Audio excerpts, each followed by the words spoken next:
Hola, el día de hoy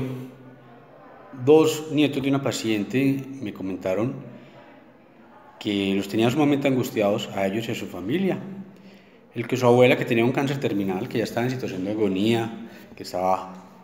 dormida o en un estado que llamamos nosotros estupor, que estaba más profunda que dormida, sin cara de dolor, sin cara de angustia, sin cara de sufrimiento, sin cara de inquietud ni disconfort, simplemente con el ronquido propio de la agonía, con la respiración lenta, con pausas, con las manos moradas, la piel sudorosa y fría, las extremidades frías, que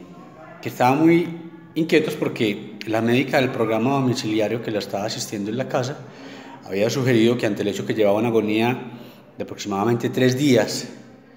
y ante la imposibilidad de poder sentir o saber si la señora tenía dolor, angustia, sufrimiento y disconfort, pues había determinado iniciar un proceso que llaman sedación paliativa e inició los medicamentos en su domicilio para continuar con la señora dormida hasta que finalmente falleciera. Lo que le expliqué yo a los familiares es que si la señora ya había perdido la conciencia por su condición, por la evolución natural de su proceso, cuando muchos en la agonía tienden a perder la conciencia, están desconectados de la realidad del entorno y probablemente del interno. Si la cara está tranquila, si la cara no muestra signos de disconfort o de sufrimiento, o de malestar, no hay necesidad de aplicar medicamentos para profundizarla más de lo que su condición natural lo estaba haciendo. Y mucho menos justificado por el temor de un profesional que considera que está sufriendo o que duda si está sufriendo o no, lo cual genera en una familia una gran cantidad de ambivalencias y temores frente a la realidad de la terminalidad, el agonizar y el morir. ¿Por qué cuento esta parte de la historia? Porque quisiera conversar de un tema llamado medicina sedación paliativa, que se utiliza en situaciones de fin de vida en pacientes con condiciones particulares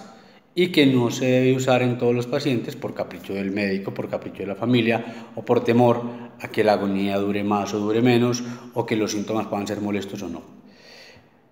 ¿Cuándo se plantea una sedación paliativa? Generalmente en dos situaciones fundamentales. Una,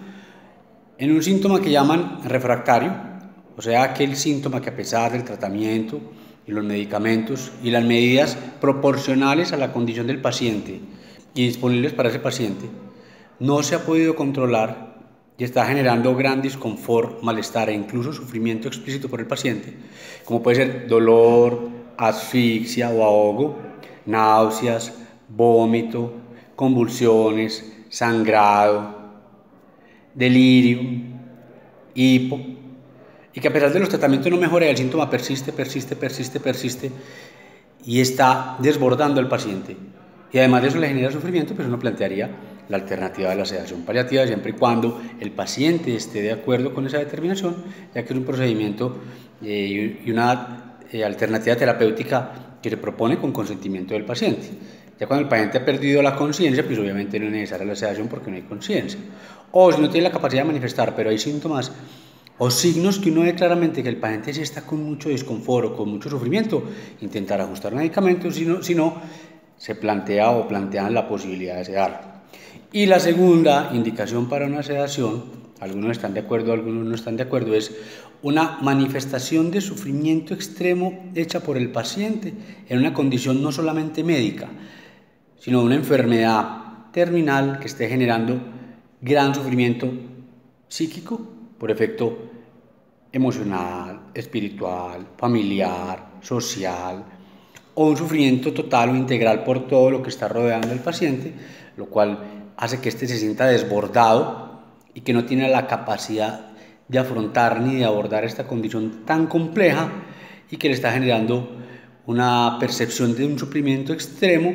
al cual preferiría no tener una conciencia para darse cuenta. En cualquiera de estas dos situaciones pues se plantearía el tema de la sedación paliativa. Por lo demás, no la plantean.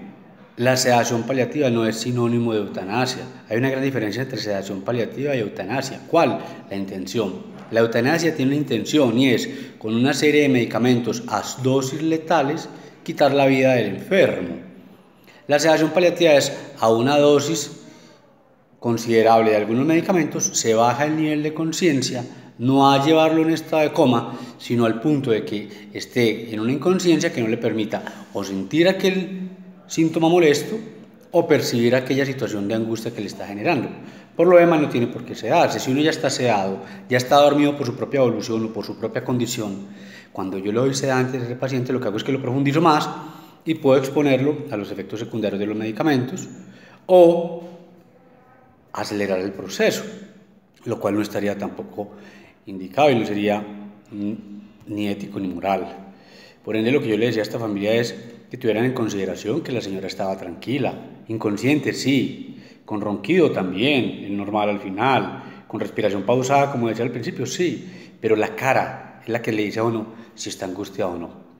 Hay ronquido, pero la cara tranquila. Hay respiración lenta, pero la cara tranquila. Hay quejido respiratorio, pero la cara tranquila. Hay baja de la presión, aumento del pulso,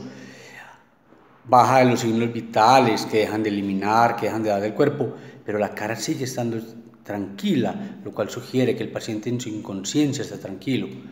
lo que no orientaría a imponer o a implantar una sedación en un paciente en una condición que está normal. Lo que estamos viendo es la necesidad de la familia, que seguramente no tuvo el mejor abordaje